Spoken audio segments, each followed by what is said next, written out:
ये वाक्यपदियम का अपना चल रहा है प्रसंग, है ना। जो विषय आप लोग पढ़ना नहीं चाहते हैं वही विषय चल रहा है, लेकिन हम भी ज़बरदस्ती चलाना चाहते हैं। तो इस चर्चा प्रसंग में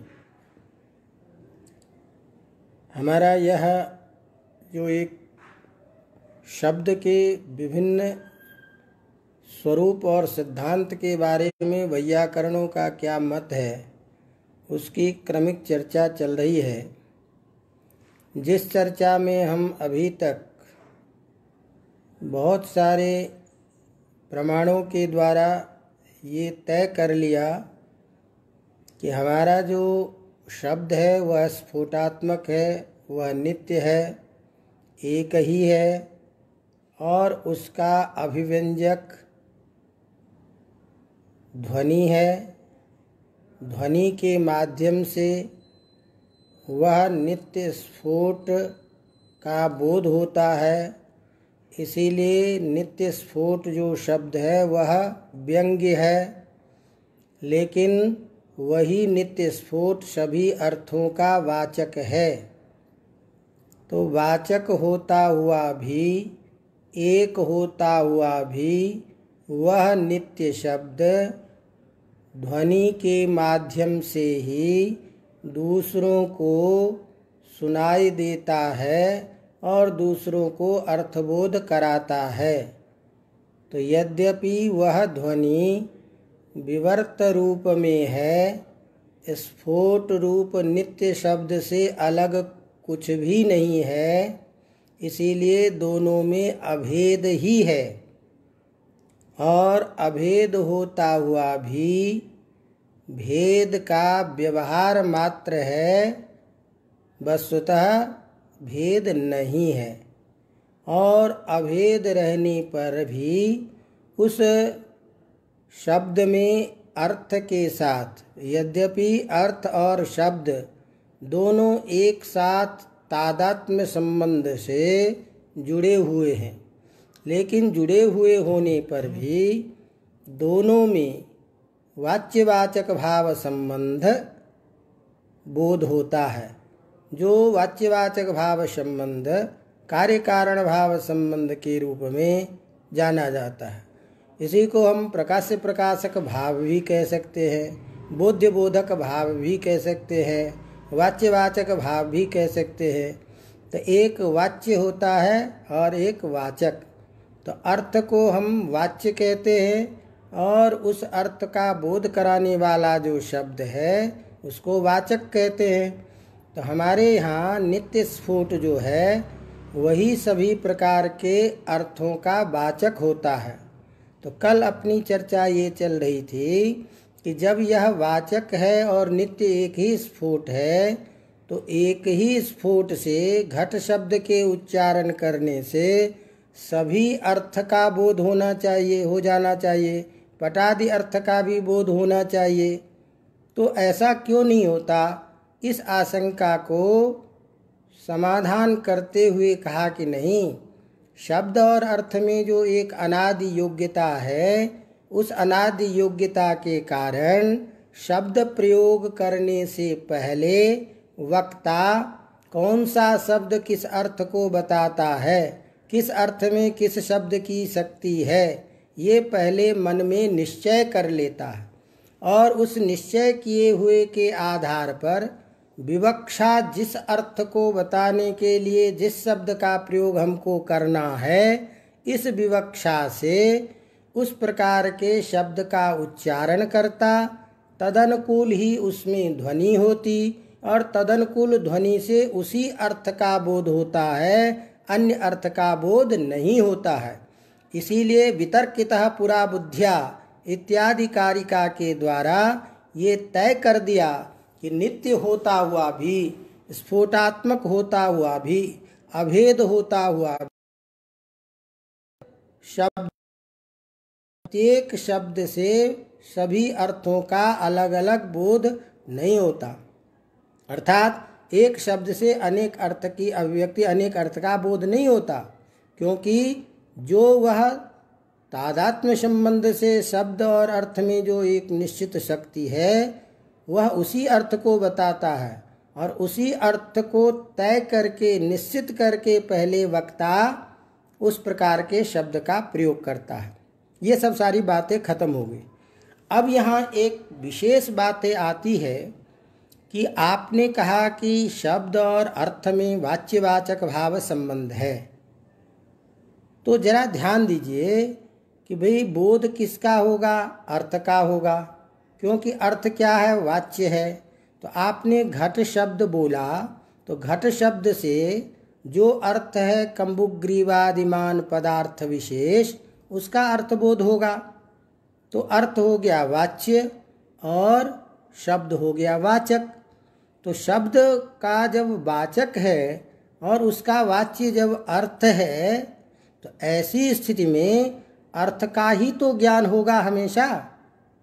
तो अर्थ का जब ज्ञान होगा तो ऐसी स्थिति में ध्यान दीजिए कि कोई भी जब हम शब्द बोलते हैं तो उस शब्द से अर्थ का ज्ञान तो हो जाएगा, लेकिन शब्द का ज्ञान कैसे होगा, शब्द के अपने स्वरूप का ज्ञान कैसे होगा?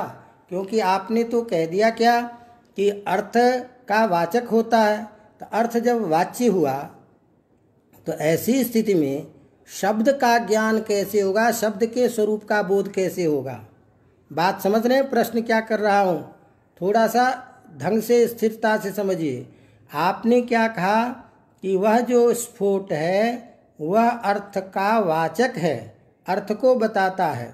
माने अभेद होता हुआ भी, तादात्म्य संबंध होता हुआ भी एक वाचक है और एक वाच्य है। तो वाचक और वाच्य जब है तो अर्थ वाच्य है, अर्थ का बोध कराएगा। तो शब्द तो हमेशा अर्थ का ही तो बोध कराएगा। अब जब अर्थ का बोध कराएगा तो अर्थ के बोध में तो हमको कोई दिक्कत नहीं है कि शब्द किसी ने कहा तो उससे अर्थ का बोध हो जाएगा। लेकिन उस घट शब्द के अर्थ के बोध के अलावा जो घ अ ट अ इत्याकारक जो वर्ण समुदाय है उस समुदाय का ज्ञान तो कभी नहीं होगा। ऐसी स्थिति में हम जब इस तरीके का वाक्य प्रयोग करते हैं लोक व्यवहार में कि गाम उच्चारय, भाई गाम आनय, ये जब हम प्रयोग करेंगे तो गाम पदार्थ का अर्थ गो विशिष्ट जो पदार्थ है व्यक्ति, उस व्यक्ति का बोध तो हो जाएगा। लेकिन गकारोत्तरवर्ती जो औकार है एतत् समुदाय का ज्ञान कैसे होगा? तो फिर ऐसी स्थिति में गाम उच्चारय, ये जो हम वाक्य प्रयोग करते हैं कि गाय का उच्चारण करो, तो जब शब्द का बोध होगा ही नहीं तो उसका उच्चारण कैसे होगा? ये एक समस्या आ जाएगी। ऐसी स्थिति में इसी तरह से फिर यदि आप इस तरह से करोगे तो शब्द का ग्रहण तो होगा ही नहीं। तो शब्द का ग्रहण जब नहीं होगा तो हमने कहा कि भाई अग्नि, अग्नेर ढक, अग्नि से ढक प्रत्यय होगा, तो अब अर्थ का ही ज्ञान होगा। तो अब ढक प्रत्यय तो आग से, पदार्थ से कर नहीं सकते हो, और अग्नि शब्द पकड़ में नहीं आएगा क्योंकि अग्नि शब्द का बोध नहीं होगा। तो अग्नि शब्द से ढक प्रत्यय कैसे होगा? बात समझ में आ रही बात की नहीं? अर्थात शब्द के अपने स्वरूप का बोध नहीं हो पाएगा। तो ये जितने भी गाम उच्चारण इत्यादि वाक्य हैं सारे वाक्य अप्रामाणिक हो जाएंगे, इस वाक्य का अर्थबोध नहीं हो पाएगा। ऐसी स्थिति में आप क्या करेंगे वैयाकरण लोग, यदि वाचक इसको बांधते हैं तो वहाँ पर में वैयाकरण ये सिद्धांत देते हैं कि नहीं, देखो शब्द जो है अपने स्वरूप का भी प्रकाशक होता है, शब्द जो है अपने स्वरूप का भी प्रकाशक होता है और अर्थ का भी प्रकाशक होता है। तो शब्द अपने स्वरूप को भी प्रकाशित करेगा और अर्थ को भी प्रकाशित करेगा। इसी बात को पाणिनि जी ने स्वम रूपम शब्दस्या शब्द संज्ञा कह करके शब्द के अपने स्वरूप का भी ग्रहण कराया है। इसीलिए शास्त्र में, लोक में शब्द अपने अर्थ को भी बताता है और अपने शब्द स्वरूप को भी बताता है, आन पूर्वी वर्ण को भी बताता है। तो जब शब्द का आनुपूर्वी ग्रहण होता है, आनुपूर्वी शब्द का बोध होता है, तो उस समय में शब्द ही लिया जाता है, अर्थ नहीं लिया जाता है। इसीलिए जब शास्त्र की प्रक्रिया करते हैं तो राजन से हमको यत प्रत्यय करना होगा, तो राजन शब्द से यत प्रत्यय करते हैं। और राजानम आहवय, राजा को बुलाओ, इस जगह पर में राजा अर्थ का बोध करा देता है। तो व्याकरण में शब्द भी शाब्द बोध में भाषित होता है विषय होने के कारण। अर्थात जो विषय बनता है ज्ञान का, वह ज्ञान का विषय यहाँ अर्थ भी है और शब्द भी है। इसीलिए शब्द में किसी भी प्रकार से ज्ञान में यहाँ जो शब्द का स्वरूप है, वह शब्द अर्थ का भी बोध कराएगा और शब्द का भी बोध कराएगा। इसीलिए वैयाकरण में, व्याकरण संप्रदाय में वैयाकरणों के बीच में एक सिद्धांत चला। क्या सिद्धांत है? कि शब्दोपि शाब्दबोधे भाषते, शब्द भी शाब्दबोध में भाषित होता है। शब्द जन्य जो ज्ञान है, ज्ञान में जैसे शब्द से अर्थ का बोध होता है, उसी तरह से शब्द का अपना स्वरूप भी बोध होता है। तो शब्द अपने स्वरूप का भी प्रकाशक होता है, प्रकाशन करता है, और अर्थ का भी प्रकाशन करता है। तो यह वैयाकरणों का जो एक सिद्धांत है कि शाब्दबोधे शब्दोपि भाषते, शाब्दबोध में शब्द भी भाषित होता है। इस सिद्धांत को उदाहरण के द्वारा, दृष्टांत के माध्यम से प्रमाणित करते हुए कि कोई ये न कह दे कि आपके व्याकरण में जब शब्द से अर्थ वाच्य है, अर्थ का बोध होगा, तो शब्द के स्वरूप का ज्ञान नहीं होगा। ऐसी स्थिति में गाम उच्चारय इत्यादि जो वाक्य है, उस वाक्य की स्थिति कैसे बनेगी? किसी शब्द से जो हम प्रत्यय करते हैं, वह प्रत्यय कैसे होगा? क्योंकि शब्द तो अपने स्वरूप का ग्रहण कराएगा नहीं। तो ऐसी स्थिति में राज्ञो यत इत्यादि सूत्र से जो या राजन शब्द से यत प्रत्यय करते हैं, वह कैसे होगा? इसीलिए इस सिद्धांत को बताते हुए व्याकरण में कहा गया कि नहीं भाई, शाब्दबोधे शब्दोपि भाषते, शाब्दबोध में शब्द भी भाषित होता है, शब्द अवगतम। तो ये मूल बात हमको आपको बताना है कि नहीं, शब्द केवल अर्थ का ही बोध नहीं कराता है, शब्द अपने स्वरूप का भी ज्ञान कराता है। इसीलिए गौ ये जो शब्द है, यह गौ शब्द जो गो पदार्थ है, उस पदार्थ को भी शासनादिमति अर्थ वाला जो पदार्थ है, उस पदार्थ का भी बोध कराएगा। और गो गकारोत्तरवर्ती औकार जो एतत् वर्ण समुदाय विशिष्ट जो गौ है, इस शब्द स्वरूप का भी बोध करा देगा।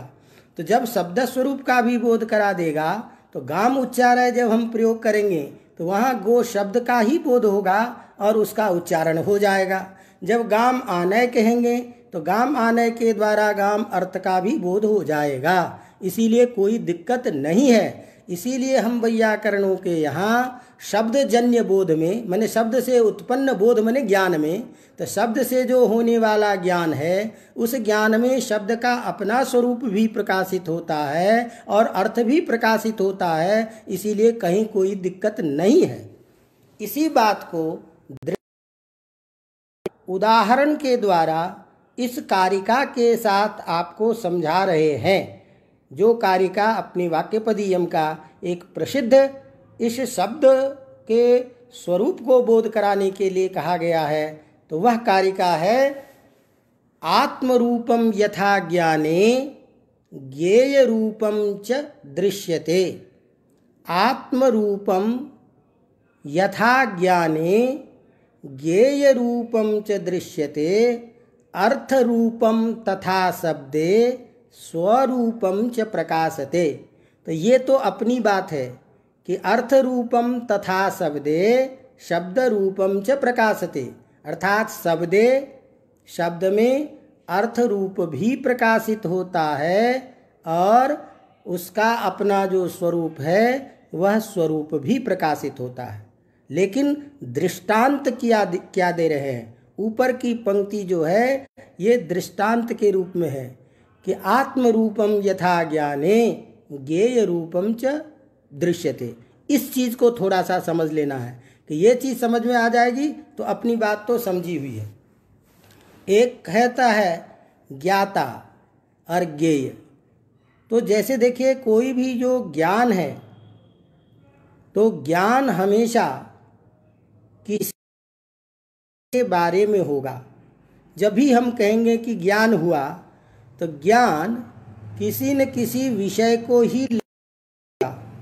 इसीलिए ज्ञान जो है हमेशा सविषयक होता है। ज्ञान जो है हमेशा सविषयक होता है, विषय को साथ में ही लेकर के चलता है। क्योंकि ज्ञान हमेशा किसी न किसी विषय से संबंधित होगा। ज्ञान अकेले नहीं रहेगा।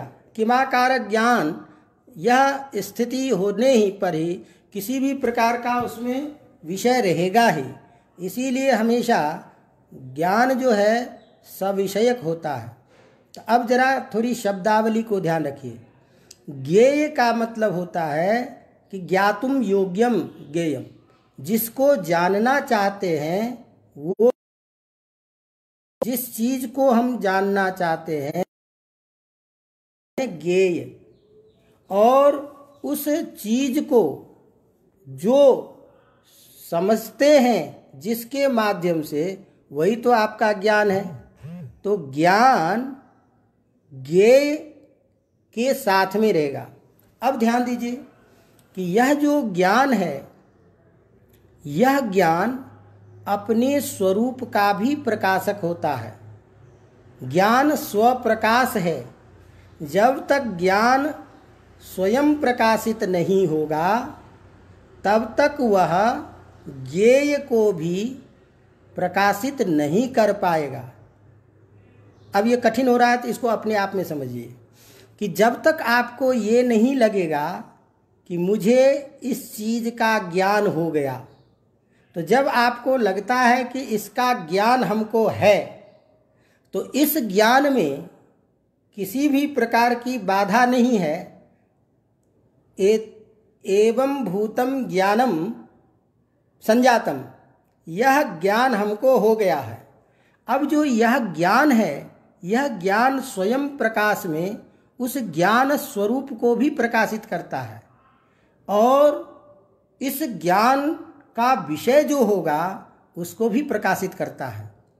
तो ध्यान दीजिए कि जैसे इसी बात को लिख रहे हैं कि यथा, जिस प्रकार से ज्ञाने माने प्रत्यक्षादि ज्ञान में ज्ञेय रूप जो विषय है, जैसे मान लीजिए घट इत्याकारकम ज्ञानम संजातम, घट इसका ज्ञान आपको हो गया, तो आपके इस ज्ञान में एक प्रकाश आया जो प्रकाश इस स्वरूप का बोध करा दिया, घट स्वरूप का। उस घट स्वरूप के ज्ञान जो स्वयं प्रकाश में प्रकाशित हो गया, अब वह क्या करेगा, सामने जो पदार्थ है ज्ञेय, कंबुग्रीवादिमान पदार्थ विशिष्ट, उस ज्ञेय को भी प्रकाशित करता है। जब तक, इसीलिए कहा कि ज्ञान में जब तक स्वयं में चूंकि प्रकाश रूप है तो सबसे पहले वो स्वयं को प्रकाशित करता है ज्ञान, और वह ज्ञान जब स्वयं को प्रकाशित करता है ऐसा ही ज्ञान विषय को भी प्रकाशित करता है। विषय का मतलब ज्ञेय को। तो ज्ञेय को जैसे ज्ञान अपने स्वरूप के साथ साथ जो जानने योग्य विषय है ज्ञेय, उसको भी प्रकाशित कर देता है। अवगतम? तो यथा, जिस प्रकार से ज्ञाने किसी भी प्रकार के ज्ञान में ज्ञेय रूपम जो जानने योग्य चीज है, जो विषय, उसको, और आत्म रूपम च अपने स्वरूप को भी, ज्ञान का जो स्वयं का रूप है उस रूप को भी जैसे दृश्यते दिखाई देता है, प्रकाशित करता है, उसी तरह से शब्द में भी अर्थ रूपम, उसका जो अर्थ है विषय, वह विषय भी और स्वम रूपम इत्यादि जो वर्ण समुदाय विशिष्ट है शब्द का जो स्वरूप, उसको भी प्रकाशित करता है। बात समझ में आ रही बात? तो तात्पर्य क्या निकला कि जैसे घट आदि का जब हम प्रत्यक्ष ज्ञान करते हैं तो इस घट आदि के प्रत्यक्ष ज्ञान में ज्ञेय रूप जो घट आदि अर्थ है, सामने में दिखाई देने वाला कंबुग्रीवादिमान रूप अर्थ, उस अर्थ को भी प्रकाशित करेगा और ज्ञान जो है स्वरूप में अपने स्वरूप का भी बोध करा देगा। तो स्वयं रूपम च अपि प्रकाशते, तो उभयम अपि प्रकाशकत्वम ज्ञाने भवति। किसी भी ज्ञान में यह दोनों प्रकार से प्रकाशित करने की क्षमता होती है। तो जैसे नैयायिकों के यहाँ ज्ञान को सविषयक सभी मानते हैं, बौद्ध को छोड़ करके प्रायः। अब ये सविषयक ज्ञान क्या चीज़ है अलग बात है, लेकिन यह नैयायिकों का सिद्धांत है कि यह जो ज्ञान है ये अपने स्वरूप को भी प्रकाशित करता है और अपने स्वरूप के साथ साथ अर्थ को भी प्रकाशित करता है। तो तात्पर्य यही निकला कि हर सब ज्ञान क्या हो गया, सविषयक होगा। और ज्ञान जब भी होगा तो किसी न किसी, सविषयक क्यों कहते हैं कि जब भी होगा न तो किसी न किसी विषय को लेकर के चलेगा। अब जब विषय को लेकर के चलेगा तो वह विषय उसका ज्ञेय रूप हो गया, तो उसका भी ज्ञान कराएगा। और मुझे घट शब्द का ज्ञान हुआ, मेरे अंदर घट पदार्थ का एक प्रकाश हुआ, तो प्रकाश रूपात्मक जो ज्ञान है वह ज्ञान भी प्रकाशित होता है। इस तरह से ये ज्ञान में दोनों ही चीज़ है। तो ज्ञान का अपना रूप भी है और प्रकाशित जिस वस्तु को कर रहा है वह प्रकाशमान पदार्थ भी है। अवगतम? तो जब तक एक चीज़ ध्यान रखने की है, जब तक ज्ञान में स्वप्रकाश है तो स्वप्रकाश जब तक नहीं रहेगा, और वही ज्ञान किसी दूसरे को प्रकाशित करने में समर्थ होता है जो स्वप्रकाश में रहा। अर्थात चीज आपको है तो वो ज्ञान के अभाव में उस किसी भी पदार्थ का बोध कैसे होगा। तो इसीलिए प्रथम ज्ञान अपने स्वरूप को प्रकाशित करता है। जब तक उसका ज्ञान नहीं होगा तब तक तज्जन्य जो पदार्थ है उस पदार्थ का भी बोध नहीं होता है। इसीलिए स्वप्रकाशमान होता हुआ ज्ञान जैसे अपने ज्ञेय रूप पदार्थ को प्रकाशित करता है, ज्ञान में जैसे दोनों प्रकार की क्षमता है, उसी तरह से शब्द में भी अपने अर्थ को भी बताने की क्षमता है, अर्थ को भी प्रकाशित करने की क्षमता है, और तत्तद जो आनपूर्वी शब्द का जो स्वरूप है उसको भी प्रकाशित करने की क्षमता है। इसीलिए शब्दजन्य ज्ञान में शब्द का अपना स्वरूप भी भाषित होता है, प्रकाशित होता है, वह भी बोध का विषय बनता है। इसी बात को वैयाकरण लोग अपनी भाषा में कहते हैं कि शाब्द बोधे शब्दोपि भाषते, शब्दजन्य बोध में शब्द का भी अपना स्वरूप होता है। अवगतम? तो इसी को कोई ये न कह दे कि अर्थ का वाच्यवाचक भाव संबंध होने के कारण शब्द के साथ शब्द के अपने स्वरूप का जब बोध नहीं होगा तो फिर लोक व्यवहार में जो आप वैयाकरण लोग गामुच्चार इत्यादि प्रयोग करते हो या शास्त्र की व्यवस्था में कोई काम करते हो वो कैसे होगा, इस भ्रम को निराकरण करने के लिए वाक्यपदीय कार्य ये कह रहे हैं। और इसमें प्रमाण भी दे रहे हैं कि पाणिनि जी इसी बात को ध्यान में रख करके कहा कि नहीं, शब्दस्य स्वम रूपम संज्ञी शब्द शास्त्रे या संज्ञा ताम बिना। अर्थात इसको सरल भाषा में समझिए कि शब्द जो होता है लोक व्यवहार में हमेशा अर्थ का बोधक होता है, अर्थ का बोध कराता है, प्रायः अर्थ का ही बोध कराता है। जब हम कहते हैं घटः अस्ति, तो घटः अस्ति इसका मतलब जो अर्थबोध है कंबुग्रीवादिमान पदार्थ उसी के होने का बोध कराता है। जब कहते हैं घटम आनय तो घट शब्द का ही आनयन होता है। तो लोके शब्दः अर्थपरः, लोक में शब्द अर्थ का वाचक होता है, अर्थपरक होता है। लेकिन शास्त्रे शब्दः शब्दपरः, शास्त्र में वही शब्द शब्दपरक होता है। इसीलिए जब हम शास्त्र में कहते हैं कि अग्नि से ढक प्रत्यय होता है, तो अग्नि से ढक प्रत्यय होता है तो वहाँ अग्नि अर्थ का वाचक नहीं है कि आग नहीं ला करके कहीं से हम उसको ढकेंगे। ढक प्रत्यय जो है ये शब्द मात्र से होगा, इसीलिए शास्त्र में वहाँ अग्नि शब्द लिया जाता है। अवगतम। तो पाणिनि जी कहते हैं कि देखो, शब्द शास्त्र में, व्याकरण शास्त्र में जो संज्ञा है वह संज्ञावाचक शब्द तो शास्त्र में अपने अर्थ को बताएगा, लेकिन संज्ञावाचक शब्द को छोड़कर सब जगह शब्द अपने स्वरूप का ही बोध कराता है। इसीलिए हमने कहा गुण ये संज्ञा है, तो गुण इस संज्ञावाचक शब्द के द्वारा गकारोत्तरवर्ती उकार, उकारोत्तरवर्ती नकार, नकारोत्तरवर्ती अकार, एतत् वर्ण चतुष्टय जो समुदाय है उस समुदाय का बोध नहीं कराता है। गुण पद से अकार, एकार, ओकार का ही बोध होता है, क्योंकि व्याकरण में गुण संज्ञा है। तो संज्ञावाचक शब्द शास्त्र में भी अर्थ का बोध कराता है, लेकिन छोड़ करके जितने भी शब्द हैं वह शास्त्र में जब व्यवहृत होता है तो केवल शब्द मात्र का बोध कराता है। अतः अग्निर्ढक इत्यादि सूत्र से होने वाला जो यह ढक प्रत्यय है वह ढक प्रत्यय शब्द से ही होता है। इसीलिए पाणिनि जी का यह सूत्र भी प्रमाण है इसमें कि नहीं, शब्द का अपना स्वरूप भी प्रकाशित होता है, तो शब्द अपने स्वरूप को भी प्रकाशित करता है और अर्थ को भी प्रकाशित करता है। तो जब ये दोनों प्रकार से प्रकाशन करने की क्षमता है तो चाहे गाम उच्चारय बोलो तो भी कोई दिक्कत नहीं है, वहाँ गाम शब्द का ही बोध होगा। जब हम कहेंगे गाम आने तो गाय को लाओ, तो शब्द को तो ला नहीं सकते, तो वहाँ शब्द अर्थपरक हो जाता है और गाय का आनयन होता है। अतः शाब्दबोधे शब्दोपि भाषते। अवगतम। अब एक चीज़ थोड़ा सा मैं यहाँ जरूर बताना चाहूँगा, रूप से ध्यान दीजिए कि यह जो ज्ञान है ये ज्ञान दो प्रकार का होता है। यह जो प्रत्यक्ष है यह प्रत्यक्ष ज्ञान दो प्रकार के होते हैं, एक सविकल्प और एक निर्विकल्प।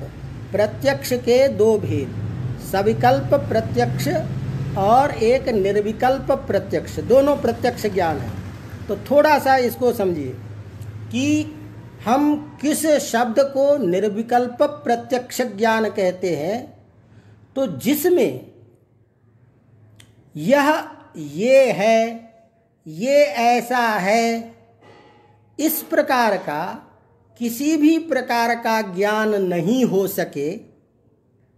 ये ऐसा है, इस प्रकार का है, छोटा है, बड़ा है, चलता है, लंबा है, काला है इत्यादि किसी भी प्रकार का ज्ञान न हो करके केवल अस्ति किंचित कुछ है इत्याकारक जो ज्ञान मात्र है वो ज्ञान निर्विकल्प ज्ञान होता है। अर्थात उसमें कोई विकल्प नहीं है कि ये बड़ा है कि छोटा है कि मोटा है, इसका कोई विकल्प नहीं है इसमें। लेकिन चूंकि ज्ञान सविषयक होगा तो किसी न किसी विषय को लेके चलेगा। अब वो विषय का विकल्प तो आपको पता नहीं है, लेकिन कुछ न कुछ है, ये ज्ञान जरूर हो रहा है। तो जहाँ अस्ति किंचित एतावन मात्रमेव ज्ञानम भवति, जहाँ कुछ न कुछ है, केवल इतना मात्र ज्ञान होता है, लेकिन किमाकारकम अस्ति इति ज्ञानम न भवति, इत्याकारक ज्ञान की प्रतीति नहीं होती है, उस ज्ञान को हम निर्विकल्पक ज्ञान कहते हैं। इसी को हम भाषा के माध्यम से जाति गुण इत्यादि से जो व्यवहृत होने वाला जो ज्ञान है उसको हम सविकल्पक ज्ञान कहते हैं। इस जात्यादि से रहित जो चीज है, गुणादि से रहित का जो ज्ञान होता है वह ज्ञान निर्विकल्पक ज्ञान होता है। बात समझ में आ रही बात? तो इस तरह से जिसमें किसी संबंध विशेष का, जिसमें किसी क्रिया विशेष का, जिसमें किसी गुण विशेष आदि का विभाग नहीं किया जा सकता, लेकिन कुछ है, इस प्रकार का ज्ञान जहाँ मात्र बोध होता है, उसी प्रत्यक्ष ज्ञान को निर्विकल्प प्रत्यक्ष हम कहते हैं। अवगतम। लेकिन यदि उसमें, उस ज्ञान में जाति, द्रव्य, गुण, क्रिया, नाम, प्रातिपदिक इत्यादि के द्वारा हम विभाग कर सकते हैं कि यार इसमें ये धर्म वाला है, इसमें ये गुण है, इसका मतलब आपको उसके बारे में पता चल गया, उसमें जो जो धर्म है उन चीज़ों की जानकारी हो रही है, तो ये ऐसा है, इत्याकारक ज्ञान जो हो रहा है वही उसका विकल्प है, या बड़ा है, छोटा है, मोटा है।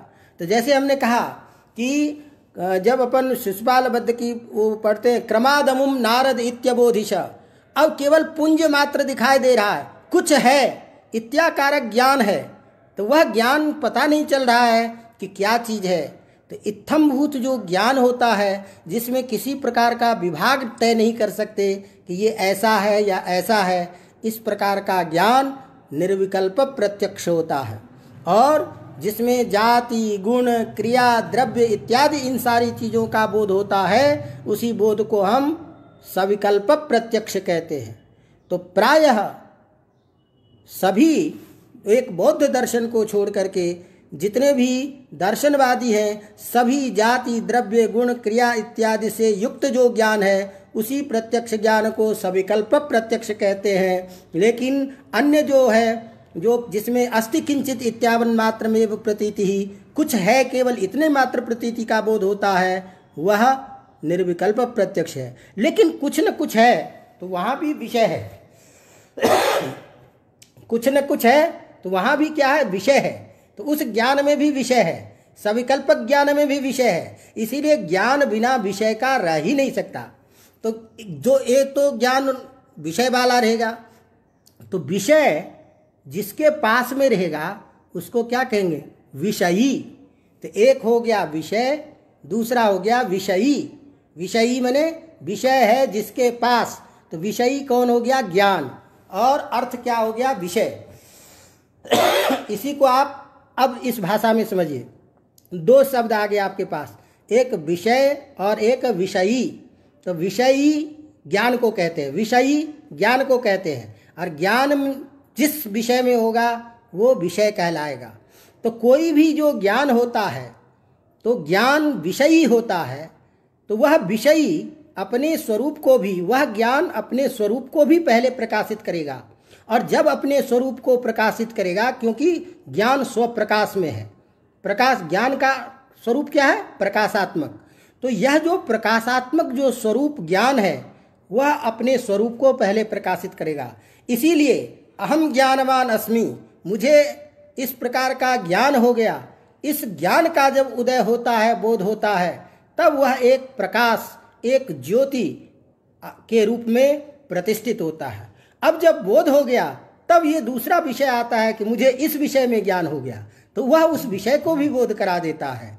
तो इस तरह जैसे न्याय आदि शास्त्र में ज्ञान दोनों चीज़ों को प्रकाशित करता है, अपने स्वरूप को भी प्रकाशित करता है, अर्थ को भी प्रकाशित करता है, ये विषय को भी प्रकाशित करता है, उसी तरह से व्याकरण के सिद्धांत में कोई भी जो शब्द होगा वह अपने अर्थ को भी प्रकाशित करेगा, अपने वाच्य जो अर्थ है उसको भी प्रकाशित करेगा, और जो वाचक जो शब्द स्वरूप है, अपना स्वरूप। इसीलिए हमारे इसमें दोनों में प्रकाश प्रकाशक भाव होने पर भी, कार्य कारण भाव होने पर भी, शब्द स्वयं के रूप में भी प्रकाशित होता है। तस्मात् शब्दजन्य बोधे शाब्द बोधे, शब्दजन्य बोधे अर्थात शाब्द बोधे शब्दोपि भाषते इति सिद्धांतः वैयाकरणानां वर्तते। अवगतम।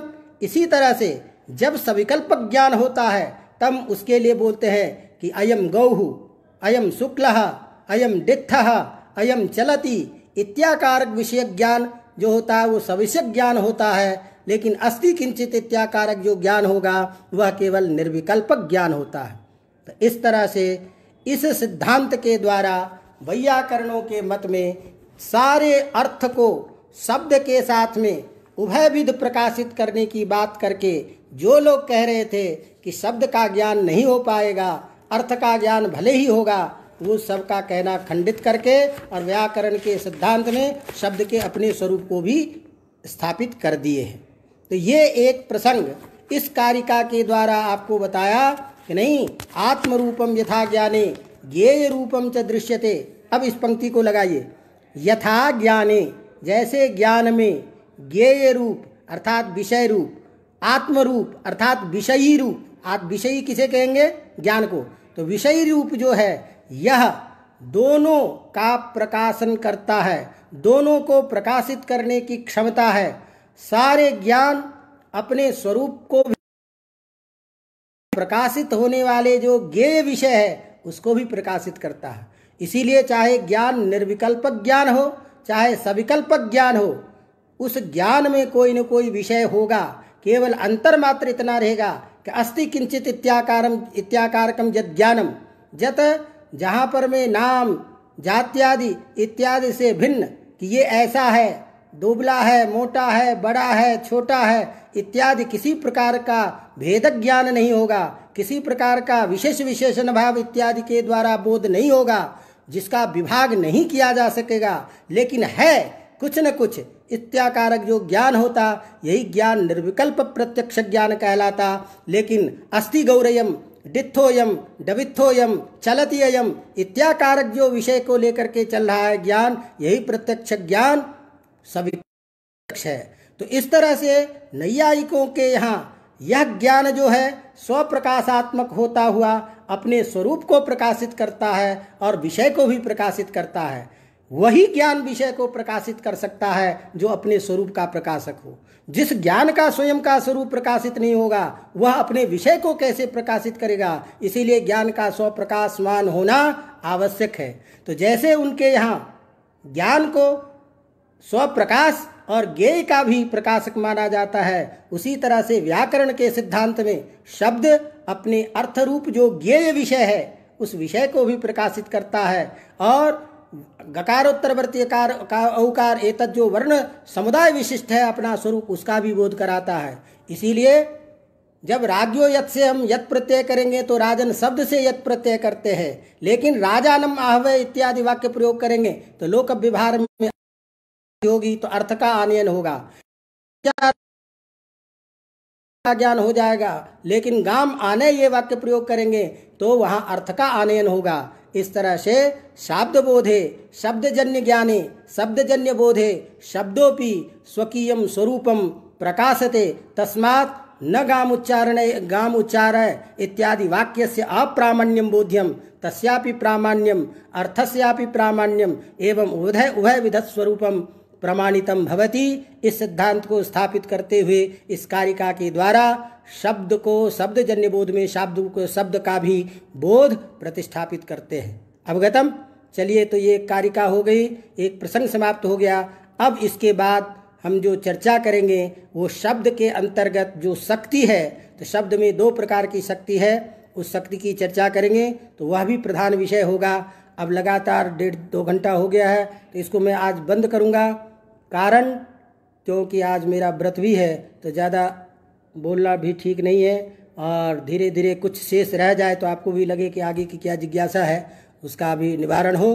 तो अब हम आज तक इस सिद्धांत में व्याकरण के सारे सिद्धांत को स्थापित कर दिया कि देख भैया, व्याकरण में शब्द नित्य है, वही स्फोटात्मक शब्द हमारा वाचक है। आपके जो नैयायिकों के यहाँ जिसको ध्वनि को शब्द कहते हो वह हमारे यहाँ शब्द नहीं है। जिसको आप शब्द मानते हो वह उच्चरित प्रध्वंसी शब्द होता हुआ भी, वाचक होता हुआ भी हमारे यहाँ वो वाचक नहीं है। हमारे यहाँ वह ध्वनि उस नित्य शब्द से अतिरिक्त कुछ भी नहीं है, केवल उस नित्य शब्द का विवर्त रूप है। हाँ, प्रकारांतर से वह भी वाचक बनता है अर्थ का, लेकिन हमारे यहाँ वाचक वही नित्य शब्द ही है।